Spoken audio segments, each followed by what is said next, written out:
अस्सलामुअलैकुम electrical engineer. हमने जो सीरीज स्टार्ट की हुई है most repeated electrical MCQs for NTS वाप्टा ईटा एंड एटॉमिक एनर्जी, उसका आज पार्ट 10 है। तो सबसे पहले जो हमारा एमसीक्यूज है ये कहता है calculate the 3 phase motor horse power A voltage is for 440 and current is 30 ampere and power factor 0.8। तो यहाँ पे उसने 4 ऑप्शन दिए हैं। तो यहाँ पे ऑप्शन ए पे कहते हैं 30 एचपी की मोटर है, बी पे 24, सी पे 35 और डी पे 40 एचपी की। कहते हैं जी एक हमारे पास मोटर है तो उसके वोल्टेज भी दिए हुए हैं, करंट भी दिए हुए हैं, पावर फैक्टर भी दिया हुआ है और इसका हॉर्स पावर हमने निकालना है कि ये जो है ना कितने एचपी की पावर जो है ना ये लेती है। तो हमारे पास एक फार्मूला है पावर का 3 फेज़ का, P = 3/√VI cos theta power factor. ठीक हो गया। तो अभी देखते हैं हम ये निकालते हैं जी, किस तरह निकालते हैं। अच्छा जी, ये हमारे पास फार्मूला है पावर का। तो अभी हम जो है ना इसमें वैल्यू पुट अप करते हैं। तो यहाँ पे P = 3/√, किसके इक्वल होता है 1.73। V हमारे पास ये आता है जी 440 वोल्ट आता है। ठीक है। I हमारे पास है जी 30 और पावर फैक्टर हमारे पास 0.8 आता है, 0.8 ये आता है। तो ये हम पावर हम निकालते हैं कैलकुलेटर की मदद से। ये क्या आता है जी हम देखते हैं। अच्छा ये जी हमारे पास आ गया जी पावर, ये जो है ना वाट आ गया 18 26 88 जो है ना वाट आ गया। अभी उसने हमसे पूछा है कि एचपी निकालना है। तो हमने ये देखा है कि 746 जो वाट होते हैं ना वो 1 एचपी के बराबर होते हैं। ठीक हो गया। तो अभी हमने इसका एचपी निकालना है। तो P = 18 26 88, इसको हम डिवाइड करेंगे 746 पे। तो अभी हम देखते हैं ये कितने वाट आता है कैलकुलेटर की हेल्प से। अच्छा जी, हमने ये देखें, ये हमने इसमें जो है ना ये इसकी वैल्यू पुटअप की है। ये 300 की वैल्यू है जी 1.73 और ये 440 वोल्ट है, 30 एम्पेयर जो है ना हमारे पास करंट है और 0.8 हमारे पास पावर फैक्टर है। तो ये हमारे पास आता है जी 18,268 इस तरह आता है इसका आंसर ना। तो वाट आता है। तो 18,268 इसको हमने डिवाइड करेंगे 746 पे, क्योंकि 746 वाट जो है तो वो 1 एचपी के बराबर होता है। तो अब हमने एचपी में आंसर निकालना है। तो इसको हम डिवाइड करेंगे तो हमारे पास 24 एचपी आ जाएगा। ठीक हो गया। हमारे पास जो मोटर होगी वो कितने 24 हॉर्स पावर की मोटर होगी। ठीक हो गया। तो अभी हम एमसीक्यूज़ की तरफ आते हैं। ये देखें इसमें 4 ऑप्शन दिए हैं, एक पे 30, बी पे ये ऑप्शन बी करेक्ट है 24 एचपी 24 हॉर्स पावर। ठीक हो गया। तो इस तरह हमें जो है ना वो पावर फैक्टर भी हमसे पूछ सकता है कि पावर फैक्टर निकालो। तो एक एमसीक्यूज़ मैंने देखा इसमें पावर फैक्टर इसने पूछा था, पावर फैक्टर कैसे निकालते हैं। तो ये हमारे पास ये देखें P = 3/√VI और यहाँ पे cos थीटा पावर फैक्टर है। ठीक हो गया। अभी हमने cos थीटा को इधर लेके आते हैं। cos थीटा जब हमने इधर लाया सही हो गया। और ये हमारे पास cos थीटा को जब हम इधर लेके आए तो ये हमारे पास ऐसे हो गया P/3/√V और I। तो अभी आपने इन पे वैल्यू पुट अप करनी है। पावर की हमने निकाली थी जी, हमारे पास पावर की अभी हमारे पास आई 24 एचपी। तो इसकी 24 एचपी इसकी वैल्यू पुट अप करें, इसकी 1.73 पुट अप करें, इसकी 440 वोल्ट की पुट अप करें, इसकी 30 एम्पेयर। तो कैलकुलेटर की हेल्प से ये आप खुद ही निकाल सकते हैं। तो इस तरह हम जो है ना पावर फैक्टर या cos थीटा भी हम निकाल सकते हैं। अगला एमसीक्यूज़ देखते हैं जी।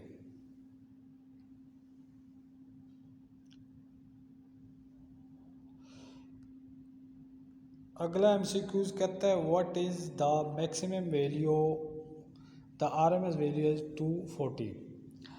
तो हमारे पास एक फार्मूला है, वो कहते हैं RMS बराबर होता है, RMS किसके इक्वल होता है, ये होता है जी I max आवर 2√। तो हम ऐसे निकाल सकते हैं RMS is equal to I max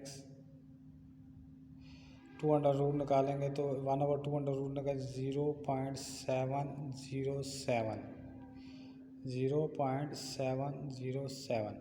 चलो हम दूसरे पेज पे ये सही डिटेल से ये निकालते हैं, ठीक है। अच्छा जी, यहाँ पे हम निकालते हैं जी RMS ना। RMS का फार्मूला होता है RMS बराबर होता है जी I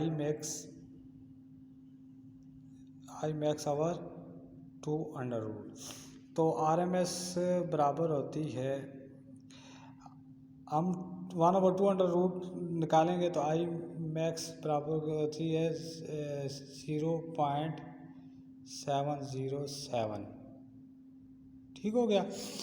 अभी हमने यहाँ पे निकालना है जी I max निकालना है, तो हमें RMS की वैल्यू उसने दिया हुआ है 240 is equal to I max 0.707 लिखेंगे। ठीक हो गया। यहाँ पे अभी हम इस तरह करेंगे I max is equal to, तो 240 को हम यहाँ पे नीचे ये आएगा 0.707। अभी हम कैलकुलेटर की हेल्प से निकालते हैं ये क्या आता है।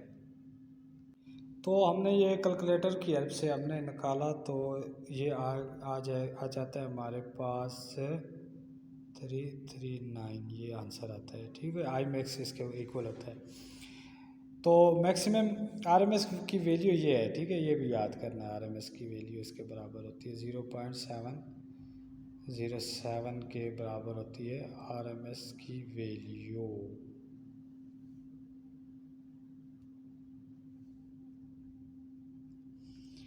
तो MCQs की तरफ जब आते हैं तो MCQs में जो हमारा आंसर जो है ना करेक्ट है, वो यहाँ पे है जी ऑप्शन A करेक्ट है।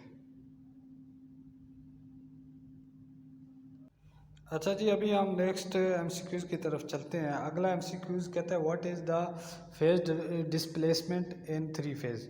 कहते हैं 3 फेज में जो है ना वो फेज डिस्प्लेसमेंट क्या होता है। हमारे पास ये देखें 3 वाइंडिंग है, ये R, ये Y और ये B। ये R है फेज, ये Y है और ये B है। ठीक हो गया। इन तीनों के दरमियान जो है ना कितने का एंगल होता है, 120 का होता है। ठीक हो गया। ये भी 120 का होगा, ये भी 120 का होगा और ये भी 120 का होगा। जो सिंगल फेज होती है ना, सिंगल फेज, उसमें एंगल होता है जी 90 का एंगल होता है, ये याद रखना है। ठीक है, ये 3 फेज है तो इसमें एंगल होगा 120, फेज डिफरेंस होता है 120। ये भी बड़ा इंपॉर्टेंट MCQs है। तो इसका जो ऑप्शन है हमारे पास करेक्ट है, ऑप्शन B करेक्ट है। ठीक हो गया। अगला MCQs कहता है calculate the admittance if voltage is 220 and current is 2 ampere. कहते हैं यहाँ पे हमें एडमिटेंस निकालनी है। ठीक हो गया। तो एडमिटेंस जो होती है वो रेजिस्टेंस के रेसिप्रोकल होती है। मतलब R हमारे पास, ये देखें, ये R है, ये is equal to 1 over admittance. ठीक है, इसके उलट होती है। तो यहाँ पे पहले हम रेजिस्टेंस निकालते हैं। तो resistance R is equal to V over R, ये ओम्स ला है, सॉरी V ओवर I। ठीक हो गया। तो V में उसने दिया है 220, R is equal to 220 over 2 ampere करना दिया। तो ये हमारे पास 110, R इज इक्वल टू हमारे पास 110 आएगा। तो एडमिटेंस इस तरह होती है, ये R is equal to 1 over Y। तो R हमारे पास आ गया जी 110 is equal to 1 over Y। ठीक हो गया।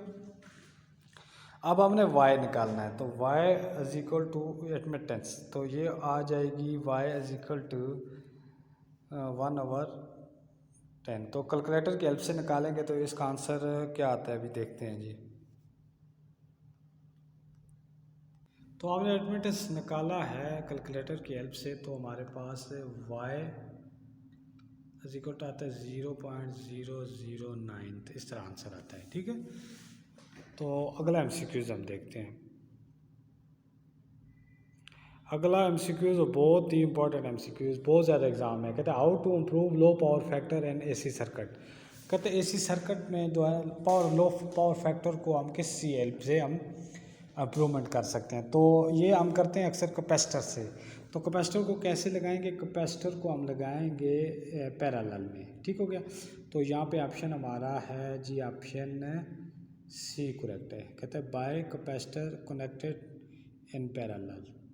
तो पावर फैक्टर को इम्प्रूव करने के लिए सर्किट में कैपेसिटर को लगाएंगे, लेकिन किस में, पैरेलल में लगाएंगे। तो ये डिटेल से मैंने बेसिक्स इलेक्ट्रिकल MCQs की सीरीज़ है, तो उसमें जाके प्ले लिस्ट में तो उस वीडियो देख लें। तो उसमें मैंने ये डिटेल से आपको पावर फैक्टर के बारे में डिटेल से समझाया है। ठीक है, एक्सप्लेन किया, तो वो चेक कर लें, जाके देख लें कि पावर फैक्टर आपने समझना है। तो अगला MCQs है,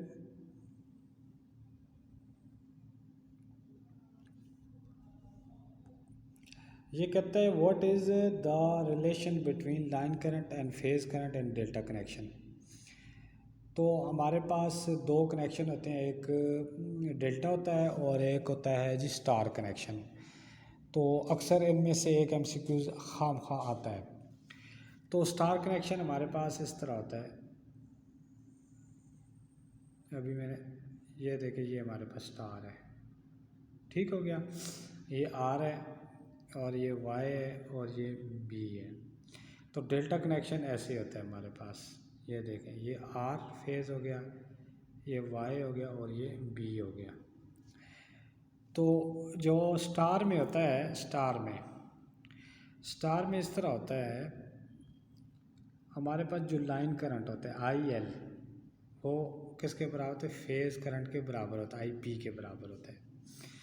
और जो हमारे पास लाइन वोल्टेज होते हैं VL, वो 3√VP के फेज़ वोल्टेज के इक्वल होती है। ये फार्मूला भी याद रखना, ये भी अक्सर पूछता है MCQs में। तो ये स्टार का मैंने बताया। तो डेल्टा में ऐसे होता है VL = VP और VP और IL = 3√IP। तो ये याद करना, ये बहुत इंपॉर्टेंट फार्मूले हैं। ये इनमें से एक MCQs खामखा पूछता है चारों में से। तो यहाँ पे उसने हमसे पूछा है कि जो हमारे पास स्टार में लाइन करंट किसके बराबर, तो लाइन करंट फेज़ करंट के इक्वल होती है। IL = IP होती है स्टार में, और VL =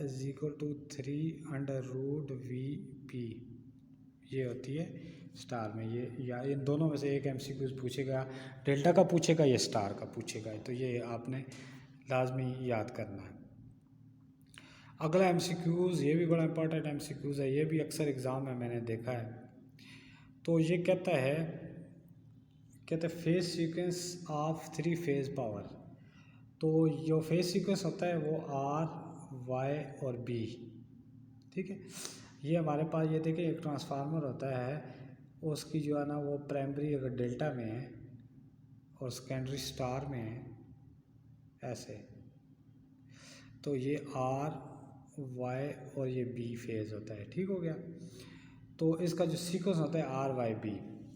और एक और MCQs पूछता है, अगर हमने ये फेज़ सीक्वेंस को उल्टा करेंगे तो क्या होगा। तो फेज़ सीक्वेंस को जब हम उल्टा करेंगे तो हमारी मोटर जो है ना वो रिवर्स घूमना शुरू कर जाएगी। जैसे हमारे पास ये R, Y, B है, R, Y, B 3 तारें लगाई हैं, रेड, येलो, ब्लू। तो अगर हमने इस तरह लगा दें R, B और Y, तो हमारी मोटर क्या होगी, पहले इस तरह डायरेक्शन में घूम रही होगी, फिर इस डायरेक्शन में घूमना स्टार्ट कर लेगी। समझो पहले वो अपना एंटी क्लॉकवाइज घूम रही होगी, जब हम इसके जो है ना वो करेक्शन उल्टा करेंगे तो फिर वो रिवर्स हो जाएगी। ठीक हो गया, ये एमसीक्यूज़ भी अक्सर पूछता है।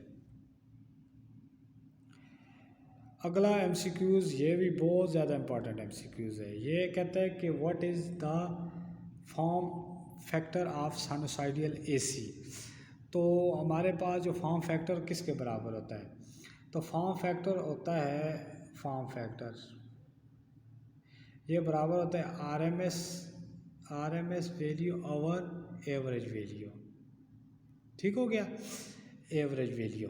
तो आरएमएस वैल्यू मैंने आपको बताया था कि इसकी जो है ना वैल्यू होती है बराबर होती है 0.707 और जो एवरेज वैल्यू होती है ये 0.636। तो ये इनको हम कैलकुलेटर की हेल्प से निकालेंगे तो फॉर्म फैक्टर बराबर होता है 1.11। तो ये इसका आंसर आएगा जी हमारे पास जो एमसीक्यूज़ ऑप्शन है सी करेक्ट होगा, फॉर्म फैक्टर।